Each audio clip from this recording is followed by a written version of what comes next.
All right, thank you. Welcome, everybody, if anybody's watching, to the December 17th Government Operations Committee meeting. And so I guess the first thing we need to do is to take roll. So if everybody's could say they're here. Here, Davenport. Okay. All right. And then I guess, Josh, I don't recall seeing minutes. Did we get minutes from the last meeting?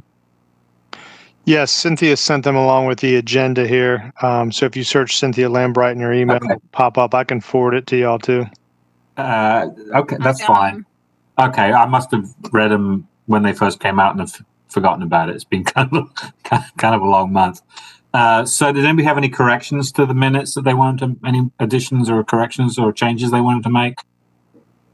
If not, do I hear a motion to approve? I'll move. Okay, Second.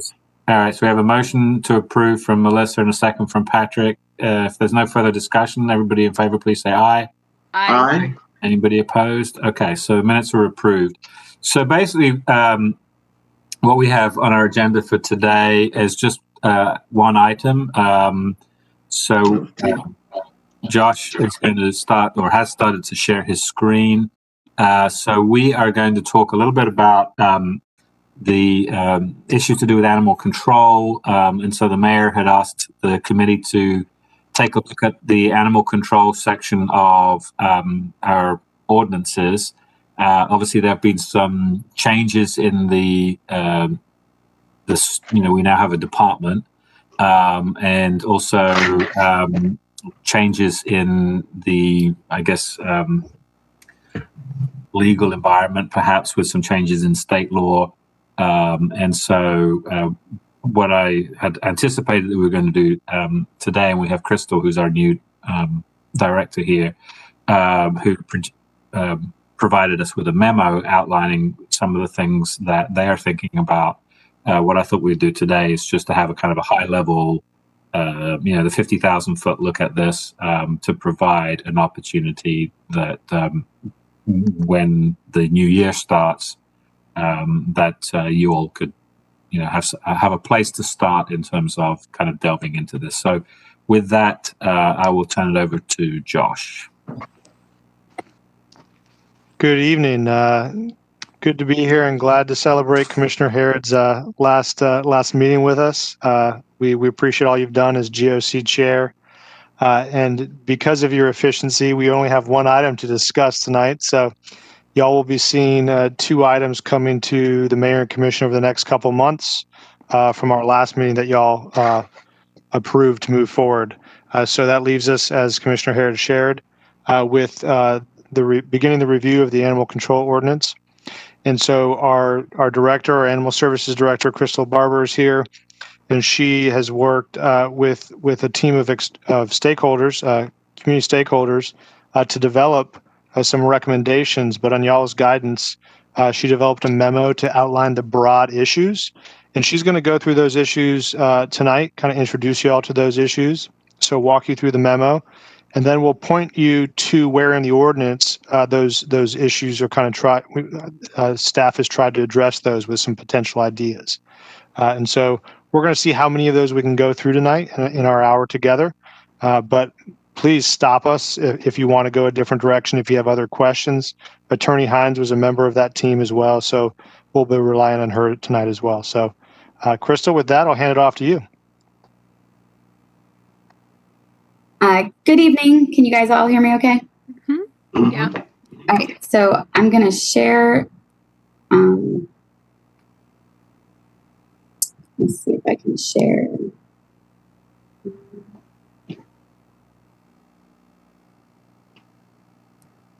Okay.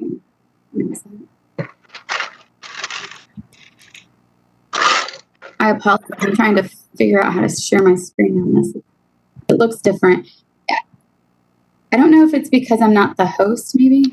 Yeah, so looks like you're sharing the screen, but it's just us. So if you want, I'll share it, Crystal, if you want to stop sharing. Okay. There you go. Okay, should be back to you. I apologize about that. No problem. Okay, so so on the memo, like Josh said, I thought we would just go over the overview.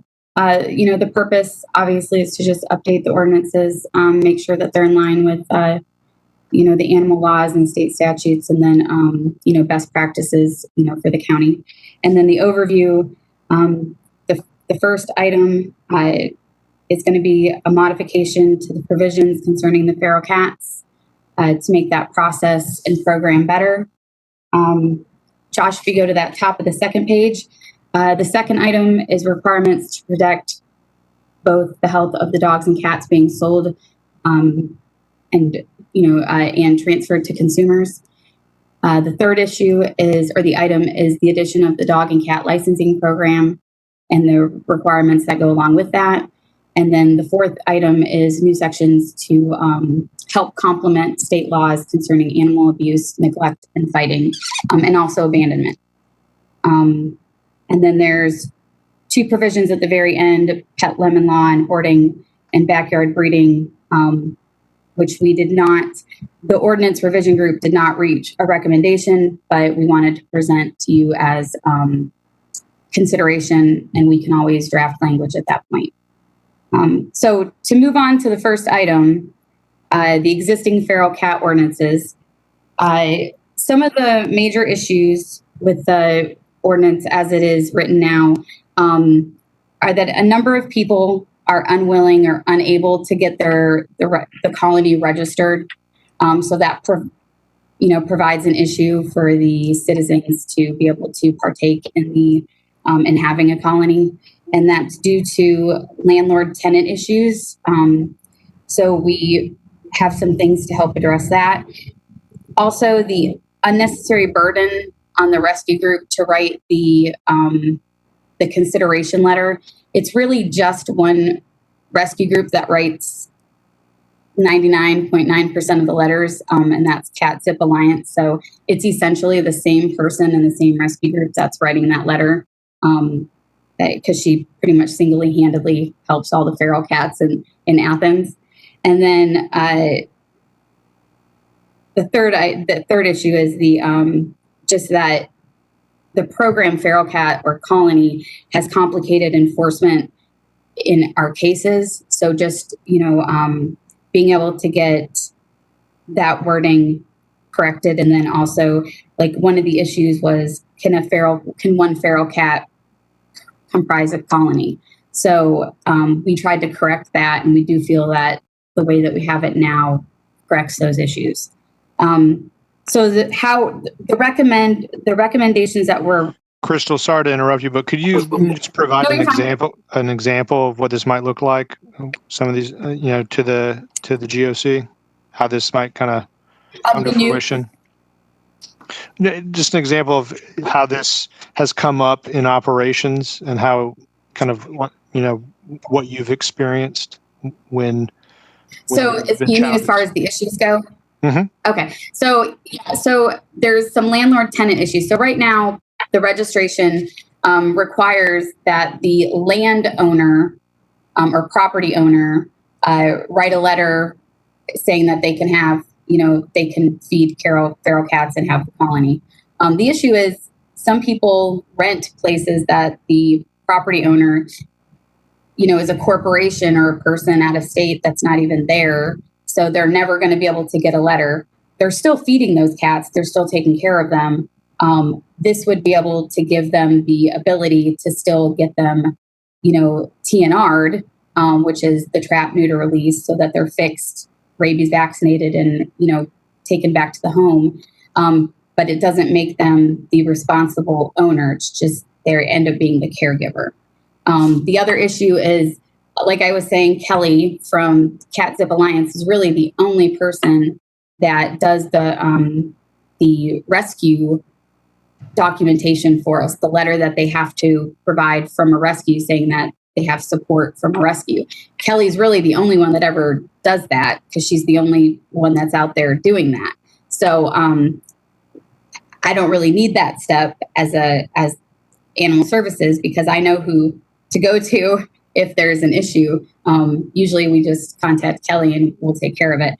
And then the third thing that Sherry brought up is we've had a few cases where, can one cat be considered, a colony? And so because they wanted their indoor cat to be an outdoor cat, they registered a colony, and that provided an issue, obviously, because the cat was causing an issue, and then we weren't able to properly, prosecute that in court.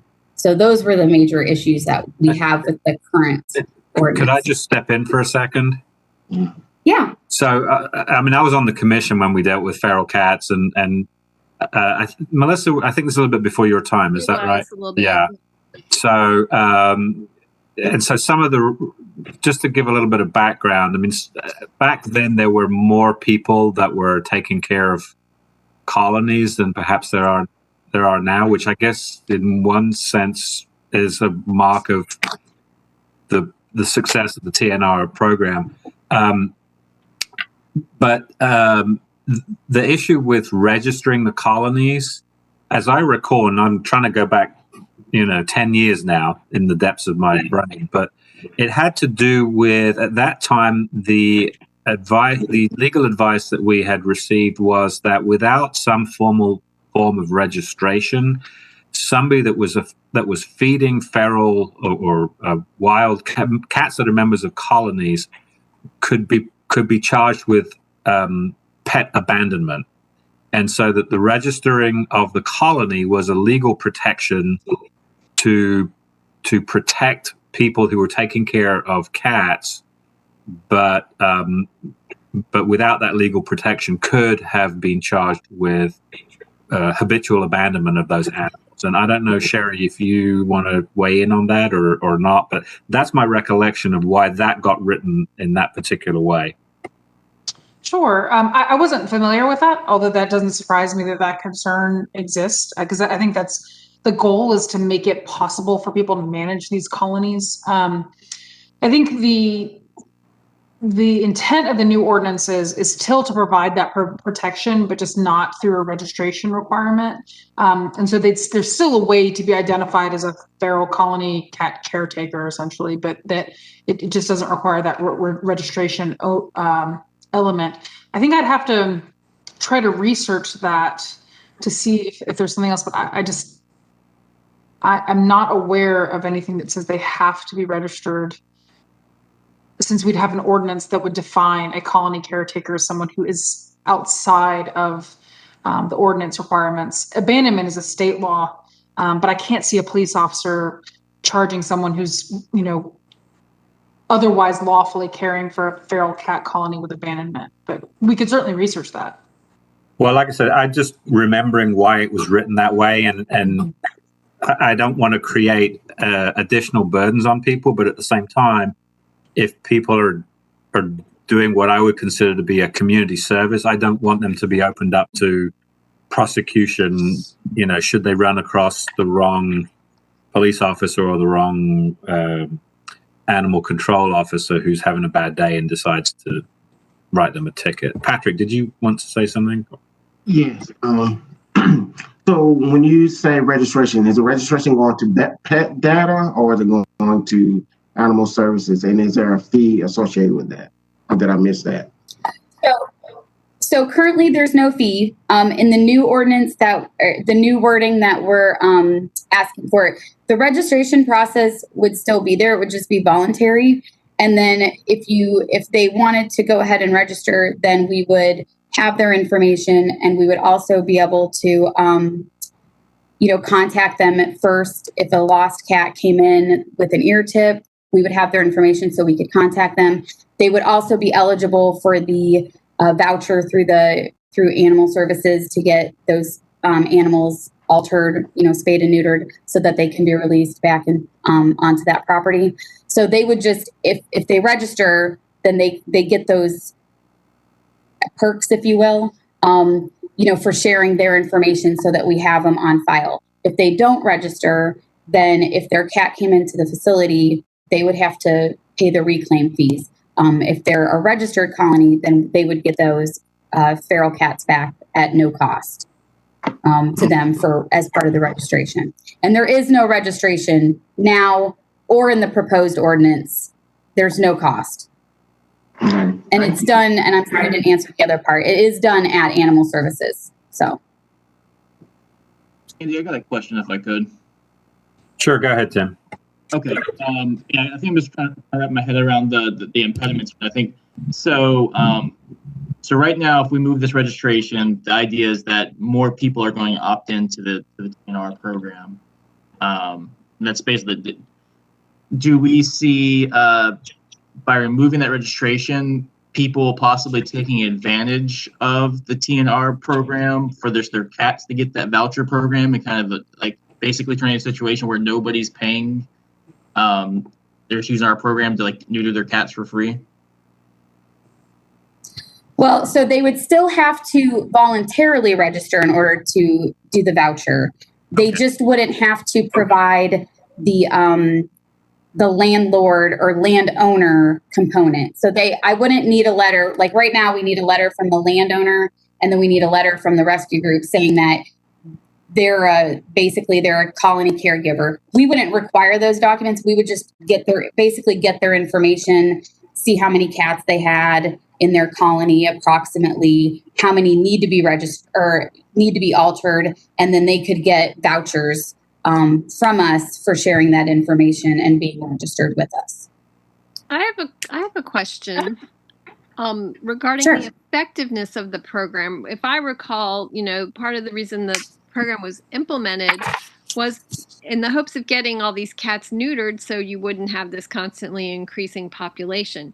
Has this been effective? Have the numbers of these colonies and the numbers of cats in these colonies been reduced? Do we have any evidence of that? I mean, I know the one in my neighborhood disappeared, but I think the coyotes had everything to do with that. So I don't know about historical data as far as if that was something that was historically captured. I mean, I can tell you when I got here in March, there were 64 colonies that were that I had files on. 39 of those were out of date. And as of today, there's 34 that are registered current. So their information's up to date. They've registered since I've been here. The other ones from that original, 69 number have not come back in.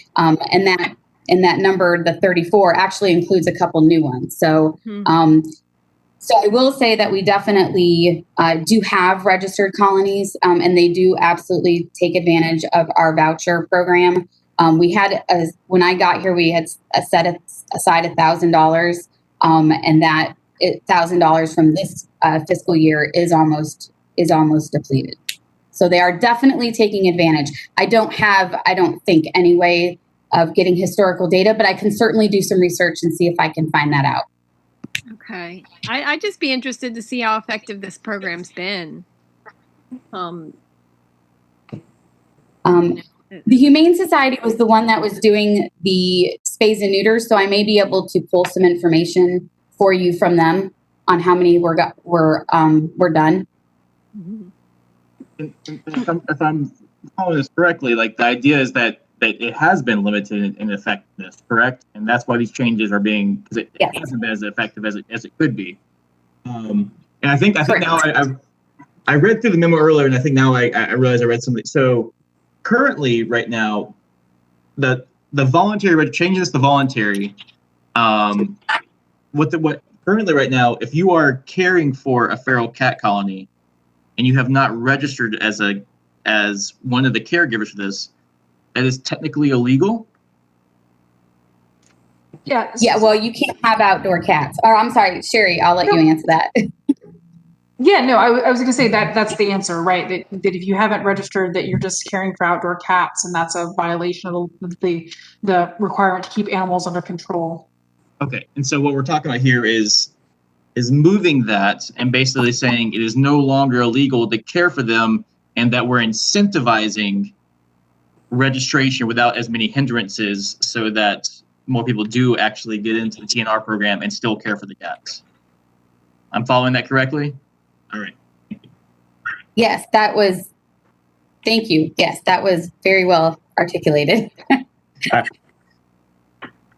Patrick, go ahead. You're on mute. Come on, Mariah.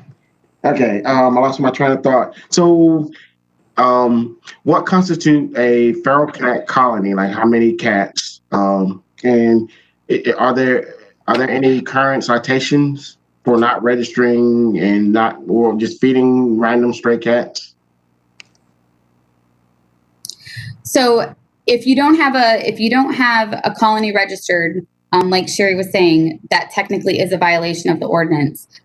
So you could absolutely receive a citation for doing that, because we would be assuming that you have your cats outdoors.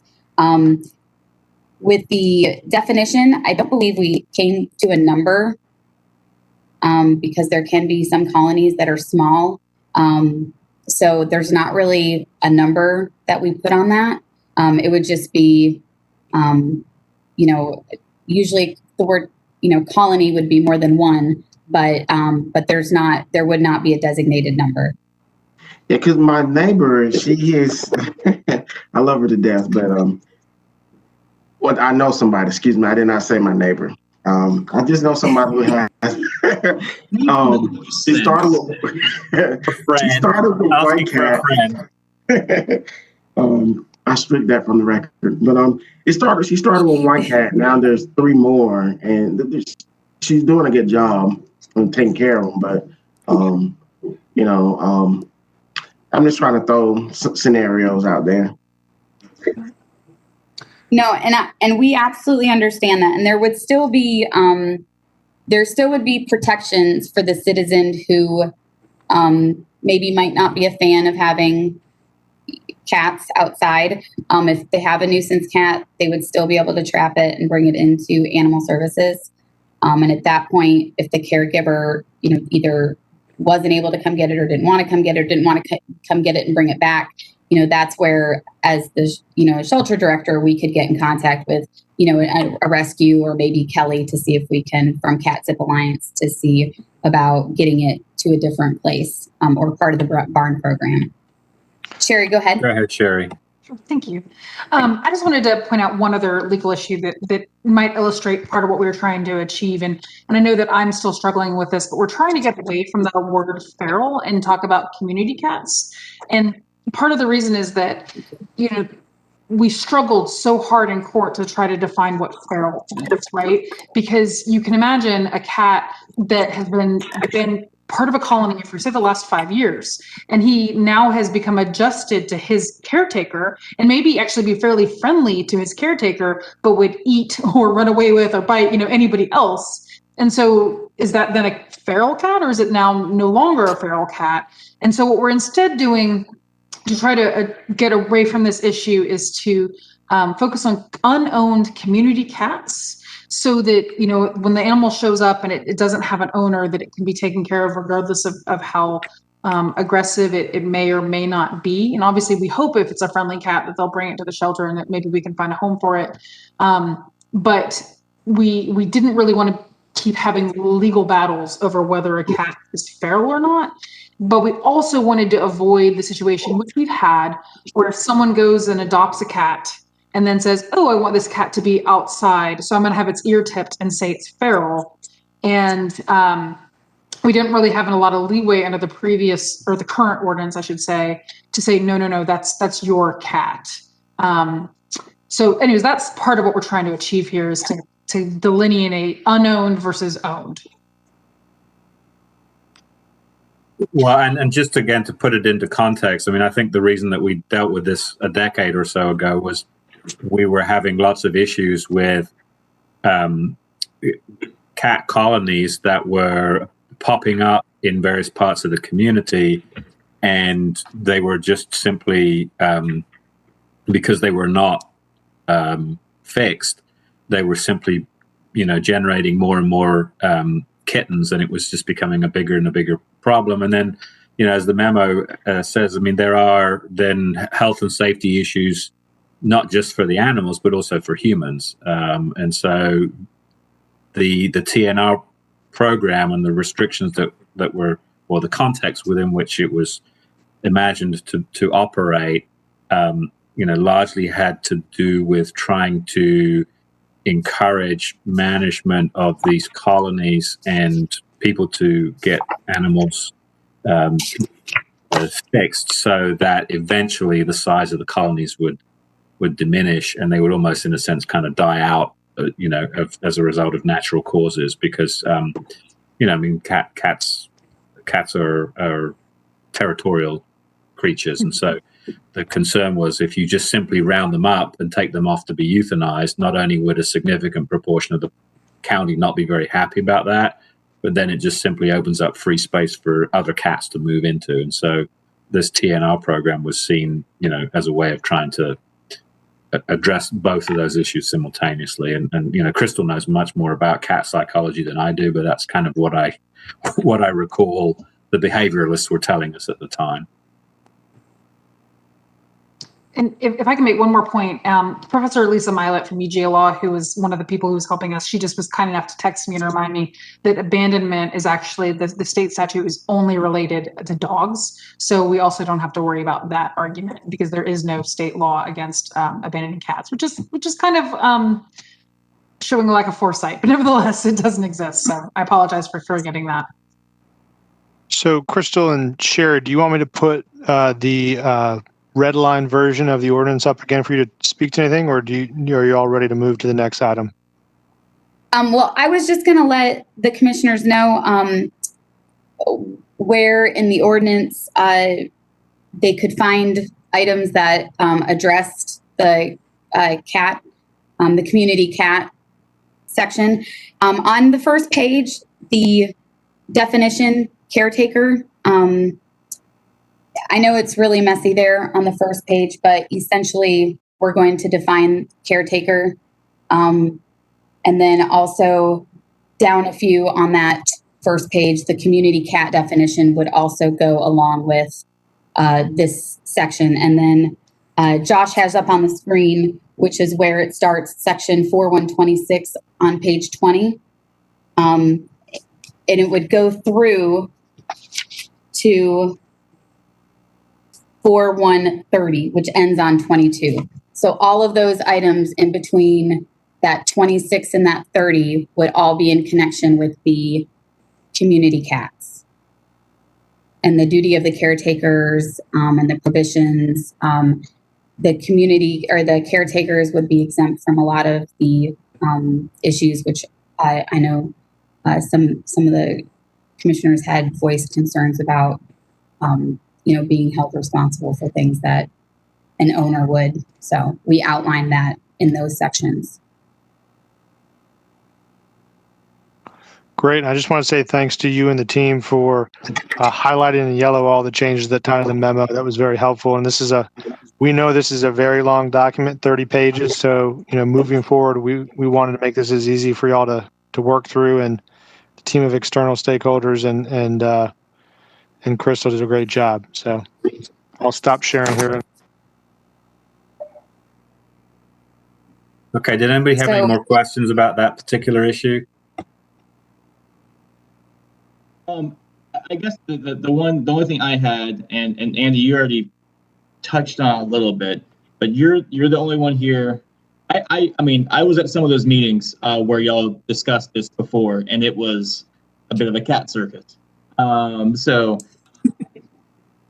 And I know that this part specifically was it was really big. So I guess, especially since this is your last meeting on here, any concerns outside of what you were expressed that you see if we were to move in this direction that we might not be thinking about right now because we didn't have to go through this cat circus before? Sorry, are you asking me? Yeah, I am. But you're the only one that was here for that. So yeah.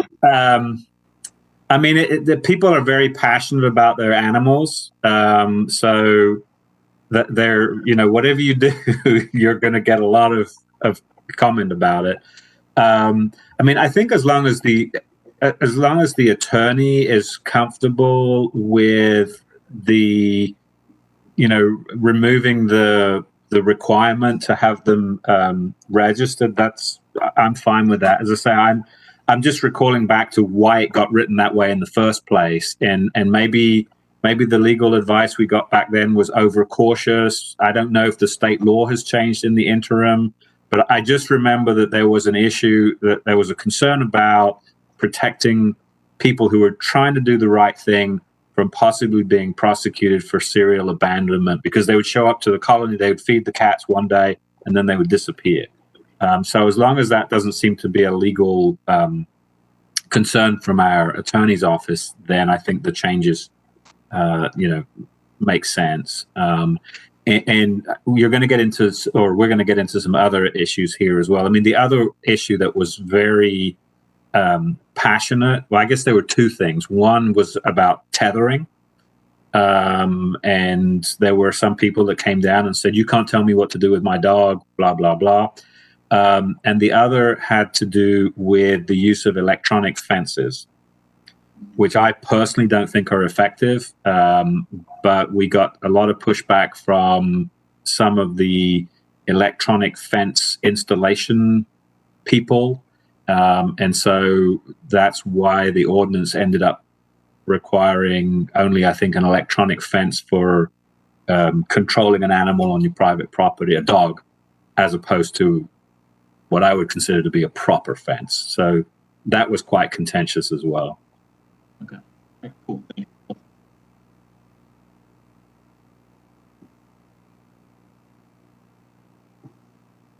Okay, go ahead. We'll move on to the next one.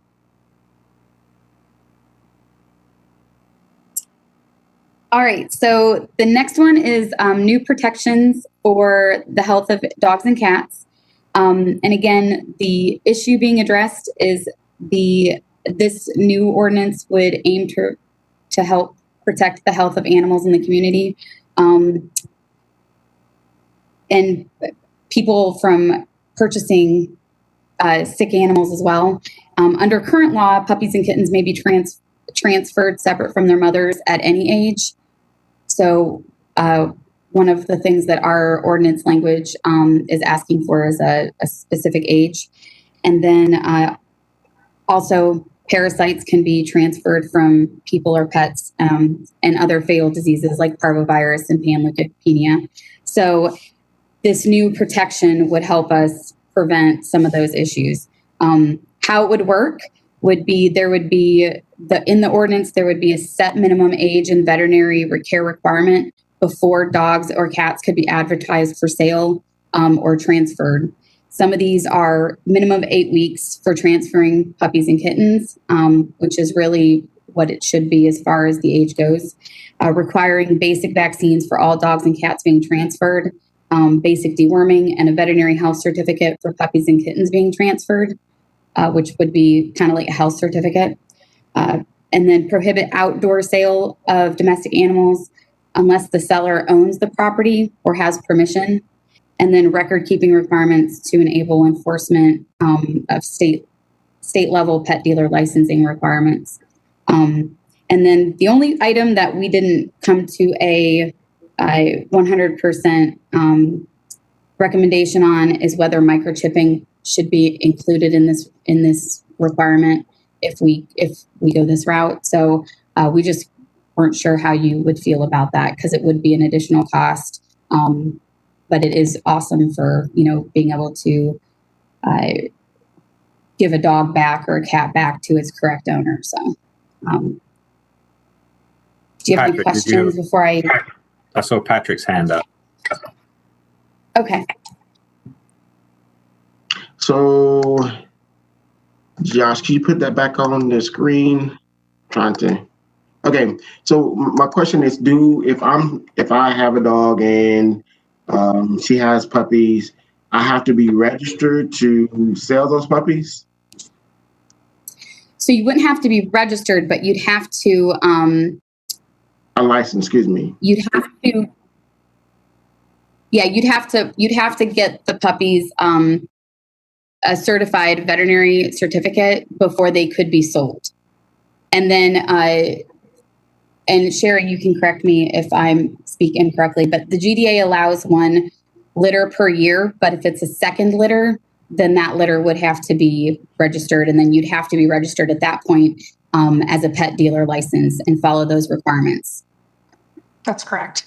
And just so you all know, I think, to the extent that Commissioner Herod was talking about how cats were kind of the hot button issue in the past and overbreed production, the big problem we have is just significant backyard breeding and really irresponsible backyard breeding. So that's one of the things we're trying to address, making sure that they're not breeding animals and selling animals that are very unhealthy. We had a really bad litter covered in mange that at least one of the puppies, older puppies, died from. It's just, we're just trying to address that problem. So to answer your question, Crystal, I mean, personally, I think that animals should be microchipped. I don't know if that's a popular opinion or not, but I think, our animals are microchipped that we have, because sometimes they do get out. And so it does make it easier for them to be, reunited with their owners.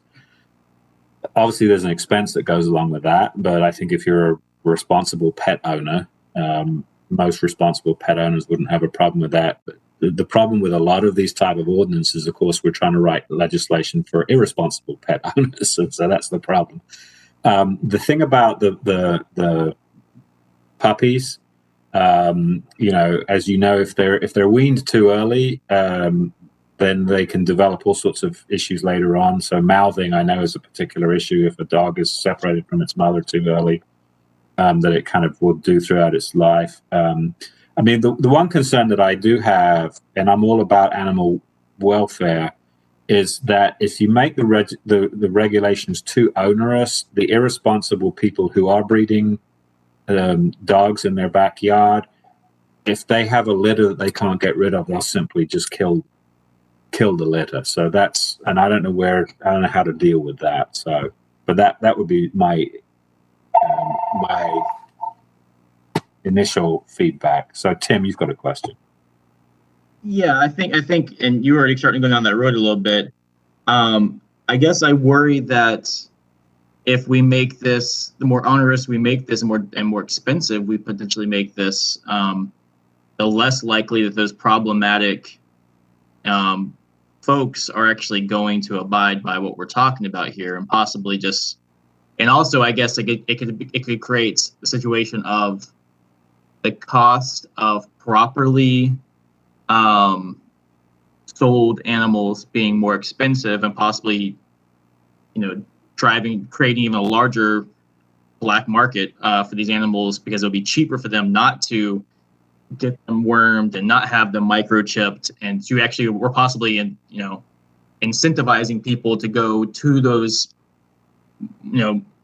immoral kind of sales instead. So I want us to be careful of that we're not creating a kind of a two-tier market and driving people to the cheaper market.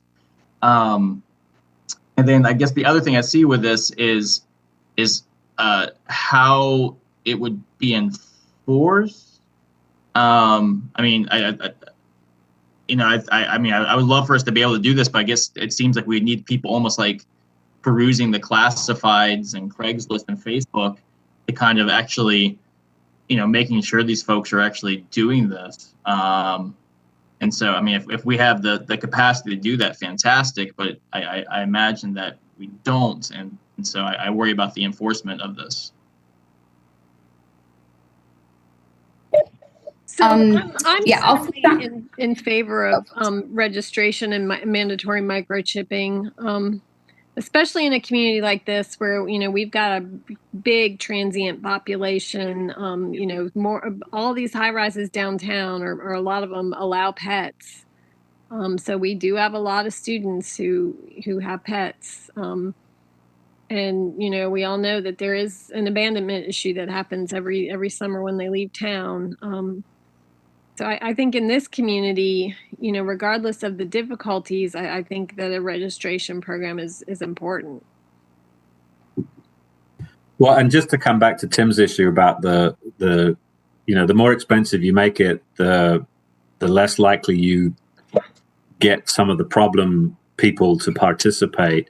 And that was certainly an issue, when we talked about cat colonies a decade or so ago. And so one way around that was we offered scholarships is not the right word, but coupons that people could use. And so obviously that requires a county expense, but it is perhaps a way of addressing the issue that Tim brought up, which is not to kind of create a two-tier system where people are driven, where they're driven to the lower end of the market rather than to the moral end of the market, if that distinction makes sense. So that's, as this is discussed amongst, GOC members moving forwards, that might be a mechanism to try and address some of the issues that Tim brought up, which I think are real issues. If you make it so onerous and so expensive to do the right thing, guess what? A lot of people are not going to do the right thing. So if you can put in some public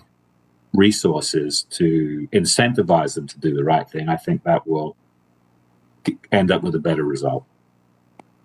Does anyone have an estimate of how much flat cost microchipping, the actual cost of microchipping, not how much these companies actually charge? If we were to take on that service ourselves in the county level, what would be the cost to us? I think I was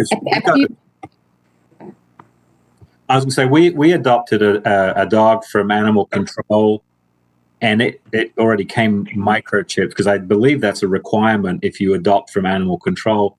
And I seem to recall it's $25, but I might be misrecalling. But Kristen, I remember paying $30 to $50 for my pets over the years. I think when microchipping first became a thing, it was rather expensive. But I think that my youngest cat, I think I might have only spent $15 or $20 on the microchip.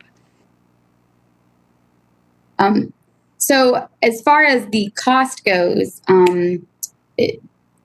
cost to the county is probably a lot less than that. I think it's $7.35 a chip, plus you have to figure some manpower to insert the microchip. So probably $8.50 an animal would probably be somewhere around where I would guess at for microchipping. And then to Commissioners Denson, one of the things I think how we would actually have to enforce that would be when somebody would purchase a puppy or kitten without that health certificate, then they would be in violation. Or if it was under 8 weeks, they would be in violation. I don't know, and Sherry, you can correct me, I don't know that we would be able to preemptively, by scouring the Craigslist. I think what we would have to do is if somebody called and made a complaint that somebody was selling puppies or kittens too young or without that certificate from the vet or without their inoculations, then they would be in violation at that point. Or if it was also the second breeding. Right. I was going to say, candidly, I think there's two things that will help. One, as far as the enforcement, I can 100% imagine an active volunteer community going through those lists and reporting them. I just almost guarantee it, because I can guarantee you they already do that, looking for animals who are being sold in ways that we probably would think are not appropriate.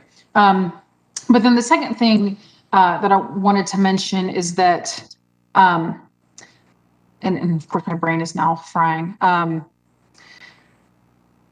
Oh Lord. Hopefully it will come back to me. But I guess the main thing to know is that, this is what I want to say. The Georgia Department of Ag has a rule, as a regulation that you can only have one litter per year, as Crystal said, but they have no enforcement mechanism. So we can report it to the Georgia Department of Ag and they can issue a stop order, but there's no real power behind any of that. And so nothing gets done. And so we routinely have people having multiple litters per year, every year. And we have people who are affirmatively selling them and then just dumping the mom, have told me they just dump the mom when she's 7 or so and no longer useful to them, to the shelter. So I don't think we have a lot of middle ground folks who are responsible breeders, but who couldn't afford the vaccines and the microchips before they send them on. I think we have a lot of low-income breeders who are doing this to make money, or because they can't afford spay neuter, or just affirmatively don't want to spay and neuter their animals and won't keep them separate. Or we have the higher-end breeders. I think that's sort of the paradigm that we've been seeing, and so I will say there are community resources that we offer regularly. Athens Pets offers free spay and neuter to everybody who comes to the courtroom with me, pretty much. You can get a microchip for anywhere from $19 to $25 at multiple places that do low-cost clinics in Athens-Clarke County. So there are resources out there to get vaccines and things like that. Just people are not taking advantage of it. So the hope is to encourage them to do that. You can get, rabies, December parvo, and all this for as low as like $10 or $12 a vaccine. Tim, go ahead, but you're on mute. Thanks, Andy. I hear that, but I guess like what I'm hearing is that likely additional costs for every animal transferred here is probably like $35 to $50 per animal if we include the vaccinations, the health certification, and the microchipping. And I guess I'm thinking that if you had, your dog had 5 puppies, I mean, that's $125 for all of those puppies. And those problematic people, I just don't see them doing it. I just see them doing what they're doing right now. And so I guess I agree with Andy. I think we have to figure out some kind of way to incentivize it or make it so easy, right? We have to make it so easy that the ease of it like surpasses the risk of getting caught. We have to find that line, and we have to get on the other side of it, which we're not there right now, obviously, because we have a problem. But I think we have to figure out how to get on the other side of that line. I think that has to be either some kind of incentives or easing out this process in some way, which sounds like there's possibilities. And I wonder if we could also offer some kind of county-run classified system that is like basically if your animal is certified, you get to be listed on this thing that people, when they're looking for animals, can go to, and that's like one of the incentives or something that you have for doing this process.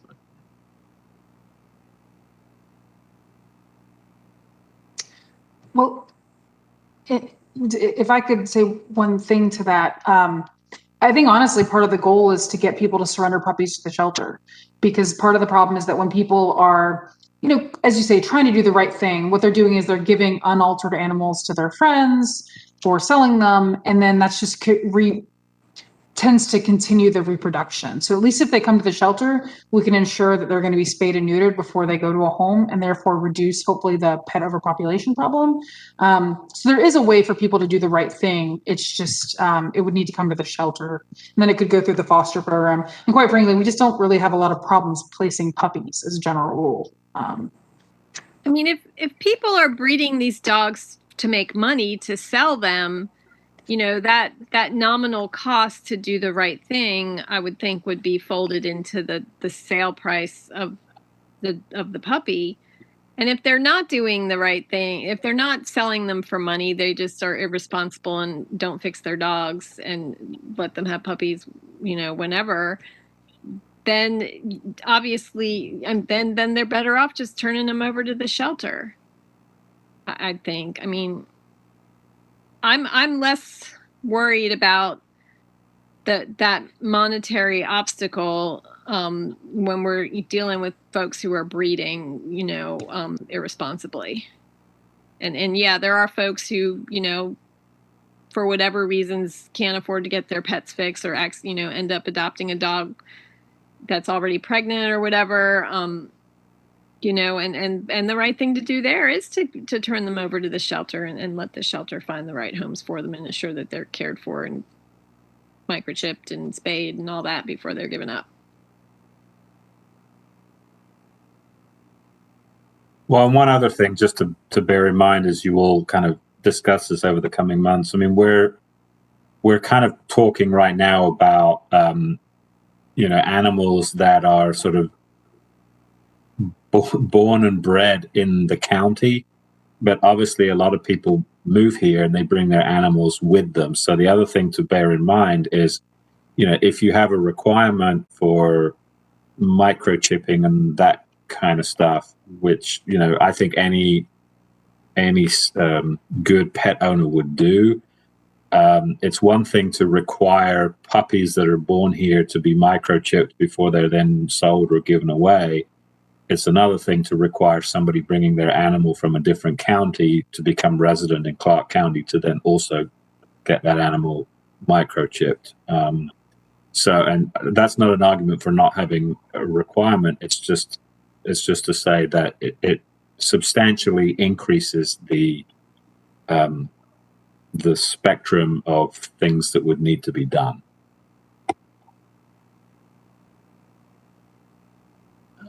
Can I ask for Sherry or Crystal, what is the penalty for violations in this? I see it will be a violation, but I can see what the actual penalty would be suggested. Sure, and I guess I can speak to that. Quite frankly, the penalty could be anything from $0 to $1,000 and 6 months in jail. We don't do anything like that. It's up to my discretion as the prosecuting attorney for what that should be. And obviously, you all could choose to write something into the ordinance to set a fine. Typically, what I imagine, and I haven't put a lot of thought into it, but what I think we would do in a case like this is a $50 fine is usually kind of the basic floor for most of your fines. Like running at large starts at like a $50 fine. I could 100% imagine a situation where with things like this, if they surrender the puppies or they get mom and dad fixed for free through Athens Pets, that it could be a no fine or a dismissal or a dead docket or just something, because the ultimate goal of this really is the health and welfare of the puppies, and to really just give us an opportunity to have conversations with people about spaying, neutering their animals and making sure that they find responsible homes for the animals that they've bred. Patrick, go ahead. Quick question. Sherry Hines, so do you feel that setting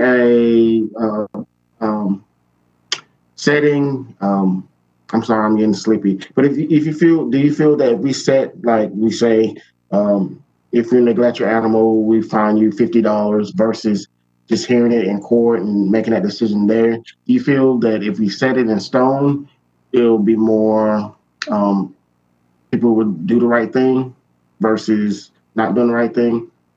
So obviously I have a little bit of a self-interest in terms of how I do my work in answering the question, but I think discretion is always helpful, right? You're going to have some people who are really horrible, bad actors. And just because it's their first offense doesn't necessarily mean that a $50 fine is appropriate.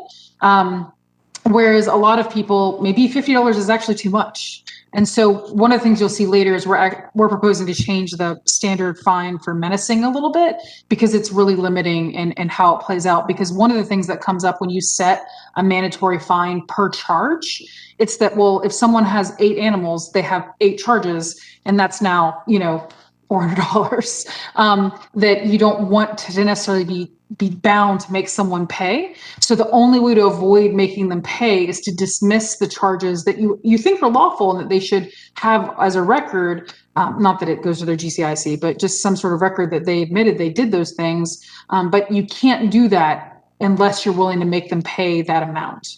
So that's one of the kind of unintended consequences of set penalties. But there are ways to do that. And like I said, we're proposing one of those for menacing later.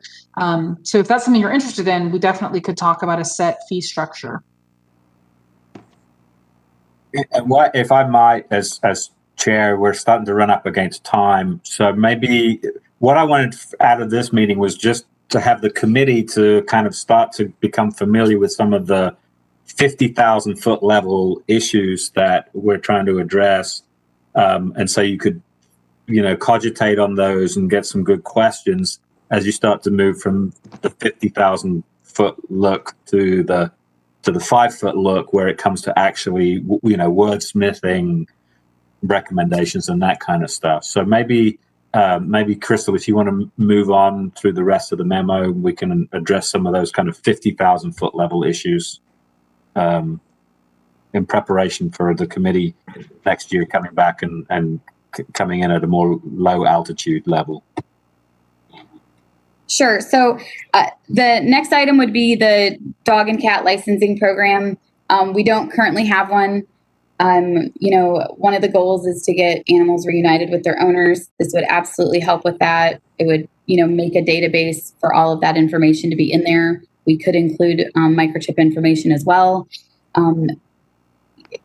Also, your license is usually tied to a rabies vaccination, so it's helpful to know that if an animal is wearing a tag, they're also most likely currently vaccinated, and then that's information that we can look up. We were going to, our recommendation was going to be that we actually utilized an outside source and that we didn't do this within Athens-Clarke County. So somewhere like Pet Data or Pet Champ is another company. We would utilize them to run that registration program so that there wouldn't be a lot of employee costs there.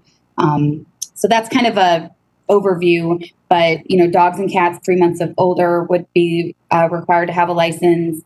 There would be a grace period for people coming in or if getting a new animal or moving into the county or getting a new animal.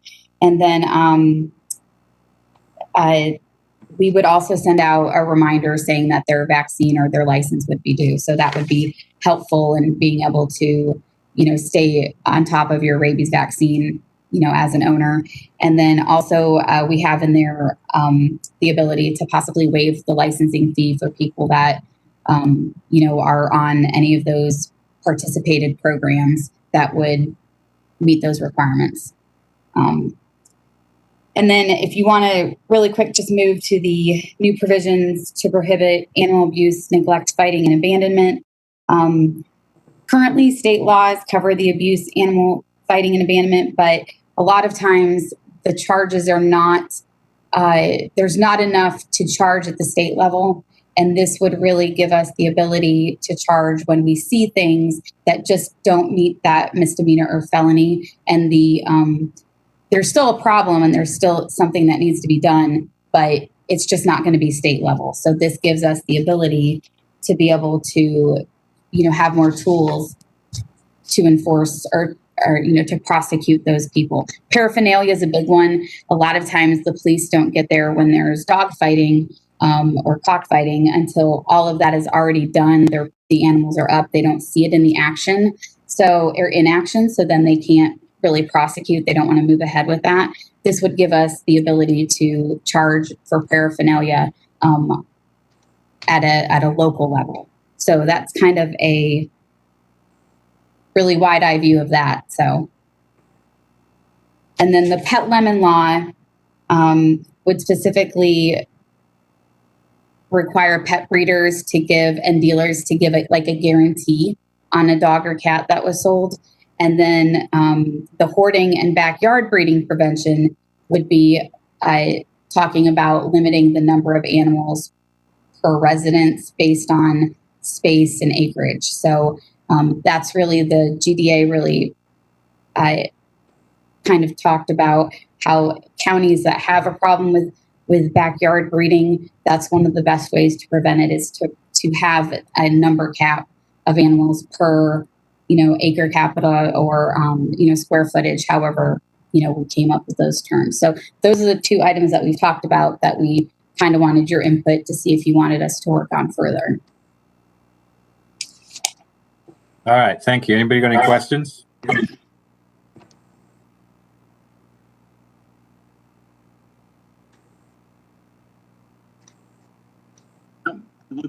look forward to discussing it further. Have some of the same concerns around the registration thing. Also, just making sure that the bad actors actually do it. But I like that y'all thought this through and have the part in there about low income status. And I did wonder if the 30-day grace period was a little bit short. That was about the only thing I thought. Maybe having it a little bit longer. Just when you move to a town, your first 30 days are a little bit crazy, and you have a lot of things going on, and that might not be your first priority. But yeah. Yeah, I agree that grace period's a little tight.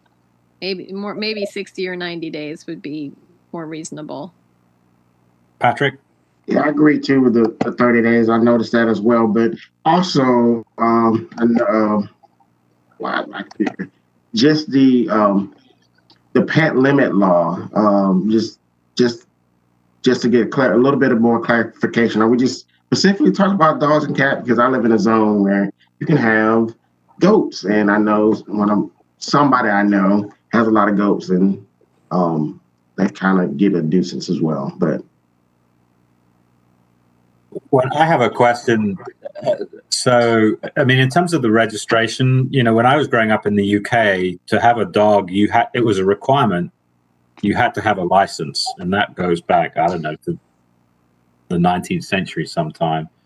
And I know that in the late 80s, the government actually rescinded that requirement because about 50% of people were ignoring it anyway. But I think that they moved away from a license to now kind of a mandatory microchipping type thing. So I think whatever all discussion you have in terms of licensing is probably going to be tied up with the discussion about microchipping, which, at the end of the day, is it more important for people to have a license to own a dog, or is it more important for them to get it microchipped? And I would say it's probably more important to get it microchipped. The question on the hoarding and backyard breeding for Sherry is, what would constitute sufficient probable cause for somebody to go onto private property to investigate hoarding and backyard breeding? That's a great question. So in terms of the way that search and seizure laws work when an animal services officer, for instance, thinks that they've seen something, is basically they have the ability to walk up to the front door to knock. If no one answers, they have the right to walk around to the back of the property to like a side door or a back door to knock and try to get someone to come to the door. And this is the same rule that applies to the police. They don't have the authority to just go wander on your property, no matter what really someone says when they call in, unless that they can establish that there's exigent circumstances. So, for instance, with the tethering, we have people say, hey, please come help. There's a hung dog in the backyard. At that point, we absolutely have exigent circumstances to go on and try to help save that dog's life. But if we get there and we see a bunch of animals living in bad conditions and we can see it from the road, but it's not clear that an animal's life is immediately in peril, then we don't have the right to go on to the property unless the property owner gives us that right to go on. And so one of the things that we want to establish with these new ordinances is a clear authorization for us to go to municipal court and get a search warrant. It says we can get warrants right now. It doesn't clearly say search warrant. And so we need to clarify that, or we would like to clarify that. So does that help answer your question? It does. I mean, I know that, there are all sorts of issues with having sufficient probable cause to be able to, for law enforcement officer, animal control officer, whomever. In my understanding, the law enforcement agency that seems to have the most power in this state are actually DNR agents, because they seem to be able to pretty much go anywhere, from what I understand. But just to make sure that whatever ordinances are written, that on the one hand they protect the constitutional rights of individuals, but at the same time that our officers are not so hamstrung that we spend a lot of time spinning our wheels and not being able to do anything. And so obviously addressing the issue of probable cause, I think, is and specifying that it's a search warrant, that can be issued by a judge. Those are all things that, if I were going to be on the committee, these are the kinds of things that I would want us to spend some time really thinking through to make these ordinance changes as effective as they possibly can be.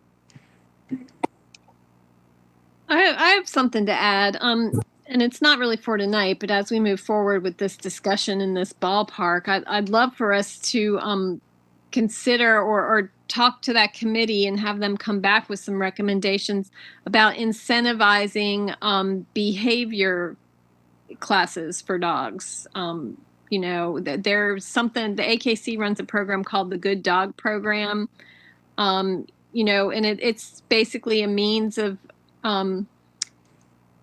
testing a dog to make sure that they're friendly. And some cities do it, and they dogs that pass the test are allowed special privileges, off leash privileges at certain times in certain places, or access to certain places, whether it's on or off leash. I just feel like, we do have this young transient population, and, they get their cute puppies and they're penned up in apartments all day, and they may or may not be getting the socialization and the training that they really need. And there comes a point in a dog, when it's harder once the dog gets older. And it's also a safety issue. These dogs are more likely to get a little aggressive. I can tell you, if it helps, one thing we're already doing, which is, in partnership with Professor Milet and her PAWS students, we have the animal welfare class, because what we find a lot is that regardless of the behavior of the dog, the real problem is the behavior of the owner. If you have an aggressive but manageable dog, like, it loves you but hates everyone else, that's totally fine if you'll actually keep it in your house and on a leash or behind a secure fence. And so what we've really been focusing is educating owners who've come into court. And it's not so that they're bad owners, they just don't necessarily know all the laws or anyways, could learn to be better owners. And so we have a 2-hour class. It's free. We've been offering it virtually ever since COVID. Professor Milet's law students teach it, and I orchestrate it. And it has, I think, been very good in terms of success. We've only had one person, I think, who's taken it, who's gotten a new offense since they took the class. So that's encouraging. And one of the things we do focus on is the social needs of animals, trying to explain some of those things will help avoid behavioral problems and how to deal with behavioral problems if they already exist. And then there's some coupons that are provided that I think if I remember correctly, one of them still gives them a discount for a training session with Trisha Hall, who offered that. So we're trying to encourage that, but it's just that is a much more expensive barrier, just because good trainers are not cheap. But and that only gets offered to folks who end up in court, right? So the class is right now for let me present. The class is for anybody who wants to come. It's just not advertised other than to people who are coming to court, and I talked to them about it as an incentive. They usually get $100 off of whatever fine there was going to be if they take the class. So we're really trying to incentivize that educational piece. We'd like to, and we've talked to PIO about trying to maybe one day film it and have it available. And just because of everything, all the disruption with COVID, we haven't been able to do that. Yeah. But that's an option for the future. Yeah. I mean, I would like to see that option explored where it's somehow made more broadly available and incentivized, and people, would pay for it, but especially if there are incentives, like, your dog gets privileged access to certain spaces or certain events or whatever. We talked about whether, correct me if I'm wrong, Crystal, maybe like a reduced adoption fee from the shelter if you took the class or something, we were trying to think of other incentives, and that was one that came up. Well, just if I could interject. So, when we first moved to Athens, nearly 30 years ago, and we had now I grew up with dogs, so I was kind of familiar with dogs. But we got a puppy, and I seem to recall that Athens, it was either, I can't remember if it was Animal Control or Leisure Services, but they offered, it was about a 12-week course out at Memorial Park, and I think it was free. I can't quite remember now because, I'm talking almost 30 years ago, and some days I have a hard time remembering what I had for breakfast. But, but that was very good. It was well attended. And it was just a way of getting a dog to do two things. One was to just sort of learn basic commands like sit and stay and that kind of stuff. But it was also a good way of getting dogs to socialize with other dogs. Yeah. Because I think, as Melissa says, that's an important aspect of having well-behaved and controllable dogs, is to have them socialized around other dogs. So when they do meet one, they don't either attack it or run off. And I mean, I would agree with you, Sherry, that, much of the problem with problem animals is not the animals, it's problem owners. In much the same way that often the problem with problem children is problem parents. We went through that program with our older dog at Memorial Park. They still had it 14 years ago. And it's more about training the owner. Mm-hmm. And, we got a lot of training. So when we got our younger dog, we knew what to do with her. But that was a great program. And it was many weeks. And I remember it maybe costing a couple $100, but I mean, it was totally worth it. And I didn't grow up with dogs. I had no idea what I was doing. So it was really worth it to instill that confidence in me as a dog mom. Right, Tim, go ahead. Thanks. I said one last thing here, I guess, to give some guidance as this comes back. I do think that's a good idea for us to go ahead and start pursuing, at least exploring the additional additional provisions on the pet limit law and the hoarding in backyard. To me, it seems like a lot of the other issues we're talking about and creating ordinances for are very much linked to those kind of issues anyways, and it just makes sense for us to be taking on all of it. On the hoarding in backyard, though, obviously I think Patrick brings up very obvious point of zoning considerations there that need to be thought of. I'm sure y'all already thought of that. But the other thing I guess my concern is that ordinance could butt up in some weird ways to our unowned community cats policy, in ways that Andy brought up of, having well-intentioned people, especially if they're not registering their colony, of possibly all of a sudden violating having too many cats on their acreage or something like that. So obviously it's like thinking that part through. And I think for ease of understanding, if we're going to explore that one, I am more likely, I think, to get behind having a flat number rather than some kind of calculation method that I think can just be confusing. And also I just if you don't live in an agricultural area, why do you need to have more than 10 animals? Honestly, I mean, I love animals too, but come on.